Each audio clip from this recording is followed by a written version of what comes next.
게임입니다. 네이버 카카오 실적이 나오고 주가 전망이 쏟아지고 있는데 이 영상 하나로 의견을 요약 정리해 보도록 하겠습니다. 우선 두 회사 모두 성장주답게 역대 최고 매출을 보여줬습니다. 카카오 같은 경우는 이익은 속보 감소했지만 어쨌든 매출로는 역대 최대치를 기록을 했다라고 얘기를 했습니다. 그러면 주가는 이익 감소니까 주가 같은 경우에는 안타깝게도 네이버도 그렇고 카카오도 그렇고 특히 카카오는 더 심각하죠. 아직까지 정고점에 향해서 열심히 달려가야 할 것 같은데 일단 실적 발표하고 야 역대 최고 실적 아니냐 하면서 네이버 같은 경우도 하루에 9% 오르면서 장대 양봉 터졌지만 그 다음날 바로 음봉 맞아버렸고 카카오 같은 경우도 역대 최고 매출이다 하면서 갭 상승하고 뛰었지만 지지부진한 모습을 보여주고 있습니다. 이런 상황에서 박세익 전문님 같은 경우에는 네이버 카카오는 그래도 실적도 갖춰진 성장 스토리뿐만 아니라 실적까지 갖춰진 기업이다. 그러면서 핵심 무량 기업의 기준을 두 가지를 들었는데 대체 불가한 서비스를 제공해야 되고 이 회사에 뭐 내 아들이나 아니면 혹은 내가 취업했을 때 좋을 것인가 라를 봐야 되는데 네이버 카카오는 둘 다 만족을 한다. 그러면 얘 같은 경우는 마켓이 회복하면 꼭 정고점을 돌파하게 돼 있다 라고 얘기를 했습니다. 정고점을 돌파한다면 네이버 같은 경우는 46만원, 카카오는 17만원 이상인데 70조 시가총액을 가져야 합니다.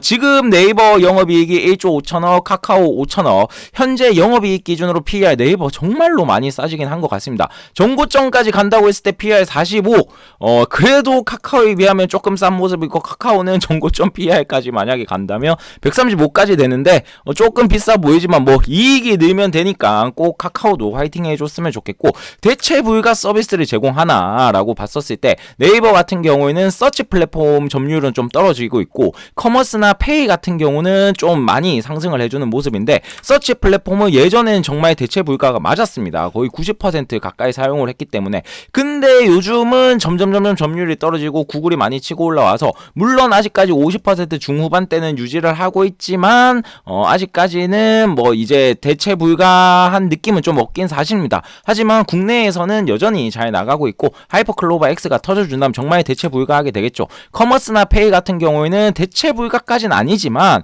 그래도 점유율을 잘 올라가고 있습니다. 쿠팡과 양강 체계를 구축을 했고 페이 같은 경우는 이제 네이버에서 결제할 땐 거의 뭐 페이를 사용하고 외부에서도 이제 페이를 잘 사용하고 있기 때문에 매출 역시 이익 역시 잘 올라가는 모습입니다. 카카오 같은 경우에는 대체 불가는 정말 확실한 것 같습니다. 카카오 야 더 성장을 할 수가 있나 했는데 월간 활성자 이용자 수가 계속 늘어서 이제 뭐 4,800명 이상이 쓰기 때문에 요런 부분들에선 대체 불가가 확실한 것 같고 그 덕분에 플랫폼 부분에서 매출들이 광고 매출이 계속 올라가는 모습을 보여주고 있습니다. 하지만 다른 매출 절반을 차지하는 요 콘텐츠 부분들이 다소 부진한 모습을 보여주고 있습니다. 그렇기 때문에 매출 절반은 대체 불가한 게 맞지만 매출 절반은 카카오만 할 수 있는 게 아니기 때문에 이런 부분들에서 조금 주의를 해 주셨으면 좋겠고 자식이 취업하면 했으나 하는 회사 뭐 어떤 취지에서 뭐 박세익 전무님이 언급을 한 줄은 알겠지만 CJ 굉장히 인기가 많았고 그 다음에 1, 2년 전에 현대백화점에 가고 싶어 한다 라는 사람들이 굉장히 많았습니다. 그 다음에 2000년 초반에 공기업 한정 가면 정말 좋다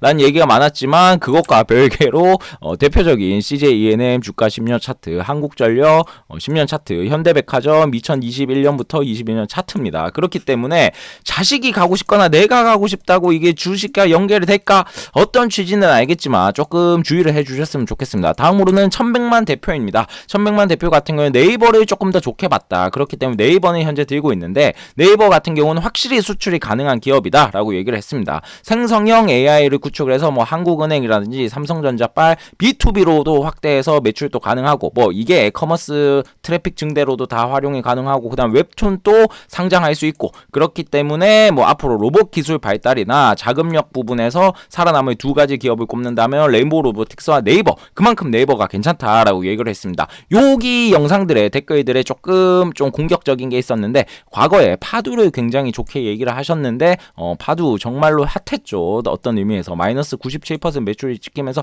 팍팍 떨어져서 주가가 이런 상황이기 때문에 언급을 하셨다고 반드시 스스로 공부하고 같이 검증하는 과정을 가졌으면 좋겠습니다. 저와 함께 하시면 더 좋으니까 구독, 좋아요 부탁드립니다. 부탁드리도록 하겠습니다. 그리고 아직은 하이퍼클로바가 뭐 B2B 매출은 발생을 했다고 하지만 실생활에서는 조금 사용을 하기 힘든 모습은 사실입니다. 하지만 네이버가 현재 돈도 잘 벌면서 열심히 뭐 조 단위로 투자를 하고 있다라고 하기 때문에 조금 그래도 기대해 볼 수 있을 것 같고, 카카오 같은 경우에는 총알이 부족합니다. 뭐 AI 군비 경쟁에서 네이버의 절반밖에 안 된다라는 기사들이 또 많이 나왔고, 지금 뭐 SM 인수나 이런 걸로 단기 순이익 적자를 부는 부분들이 있기 때문에 이런 부분을 좀 아쉽고, 코 GPT 열심히 할 거다라고 얘기했는데 갑자기 이번 AR에서 집착 안 한다, 해외 AI 모델도 선택을 할 수도 있다라고 얘기를 한 걸로 봐서 아무래도 자금력 측면에서는 네이버가 한 수인 것 같습니다. 다음으로는 임성환 이사님입니다. 일단 카카오 네이버 바닥은 찍은 걸로 보인 것 같고, 실적까지도 두 개 기업 모두 올라줬기 때문에 뭐 나쁘지 않아 보인다. 네이버 같은 경우도 그렇고 카카오 같은 경우는 특히 기저효과로 이익 성장률이 매우 좋아 보인다라고 얘기를 하면서 분기 실적은 팔로우가 필수다라고 얘기를 했습니다. 특히 네이버 같은 경우는 조금 우려되는 게 뭐 알리 같은 것들이 있지만 알리와는 일단 직구하는 카테고리 자체가 괜찮게 되면 네이버 커머스에 큰 영향은 없을 것 같고, 오히려 뭐 G마켓 쿠팡이 위협을 받을 수 있다. 그리고 카카오 같은 경우는 분할 IPO 우려가 있기 때문에 혹시 분할 상장은 중가에는 장기적으로 안 좋기 때문에 이런 부분들을 조심해야 된다라고 얘기를 했습니다. 정말로 맞는 말이긴 합니다. 카카오 지금 돈 정말 잘 버는 것이 요 카카오 커머스 선물하기, 그다음에 카카오 모빌리티 이런 것들로 카카오들이 돈을 잘 벌고 있는데 다 한 번씩 분할 IPO 얘기가 나왔던 곳입니다. 그렇기 때문에 언제 어떻게 또 저렇게 될까 좀 무서운 모습이고, 다음으로는 이창훈 당장님 같은 경우에는 모두 긍정적이다라고 했습니다. 물론 메타나 알파벳과 비교해서는 경쟁력이 부족하지만 알리바바와 비교했을 때 알리바바가 잘 이겨나가고 있기 때문에 얘네들도 괜찮지 않을까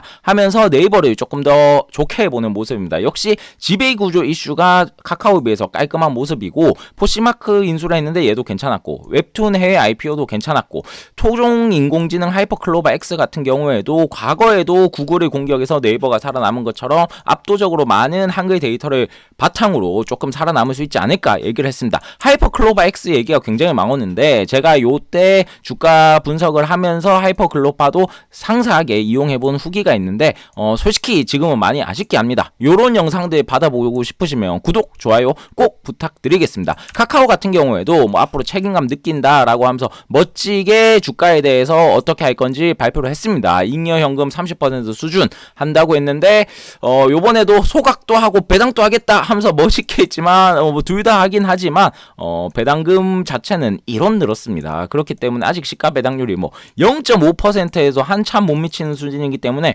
매우 아쉽고, 네이버 같은 경우에는 자사주 소각도 뭐 나쁘지 않은 규모로 했고 꾸준한 배당금 상향을 했습니다. 2002년부터 보시더라도 좀 했고 2011년부터 끊어서 보시면 최근 12년 동안 요때 액면 분할이 있었던 걸 고려한다면 지금 10년 훌쩍 넘게 배당금 자체를 올려주기 있기 때문에 나름 배당 성장주다라고 보시면 될 것 같습니다. 김민수 대표 같은 경우에는 네이버 핵심 사업 부분 아직까지 서치 플랫폼이기 때문에 결국 광고가 살아나려면 경기가 좋아야 네이버가 턴어라운드 할 것이다 라고 얘기를 했고, 모멘텀으로는 네이버 웹툰 IPO를 꼽았습니다. 기술적 분석으로는 뭐 28만에서 30만원대 1차 저항대가 있을 것 같다 라고 얘기를 했고, 카카오 같은 경우에는 변화 가능성을 아직 제대로 보여주지 못했다. 분할 IPO 요 얘기 정말 많이 나옵니다. 이것도 좀 걱정이 된다. 그리고 김범수 의장님이죠. 욕을 굉장히 많이 먹었는데 이때 뭐 구속도 되고 있는데 역시 욕 먹을 때가 저점이라고 지금은 좀 많이 올라온 모습이라고 얘기를 했습니다. 그러면서 정상적인 실적 플레이를 하고 싶으면 네이버 낙폭 과대에